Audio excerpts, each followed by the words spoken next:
molt carregat de pedres de tota la seva història, i és que va ser el govern de José María Aznar el que va començar els acords comercials amb Marroc, que entren en vigor l'any 2004. Desenes d'empreses espanyoles se'n van a Marroc, on no hi havia drets laborals, i comencen a importar a la Unió Europea productes agrícoles del Marroc que passaven la duana com si foren espanyols, i molts d'ells amb la marca Espanya. La nostra agricultura, moneda de canvi. Va ser el PP que va votar a favor dels acords amb Sud-àfrica per a que entraren les taronges valencianes, es quedaven relegades perquè venien les taronges dels països del sud d'Àfrica i es passaven per davant.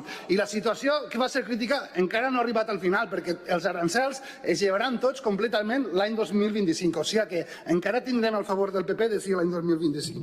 Després serien vostès els que portarien l'acord amb els països del Mercosur per a omplir els supermercats d'Europa de sucs de fruita de Brasil. Aquesta és la llibertat que predica el Partit Popular, la llibertat de fer-te un suc de fruita de Brasil.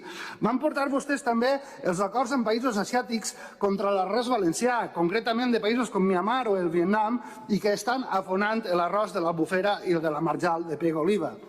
Són vostès el partit de la gran distribució que es posicionen en contra de la llei de la cadena alimentària. Ja li va bé al Partit Popular de tota la vida que els agricultors valencians venguen a pèrdues.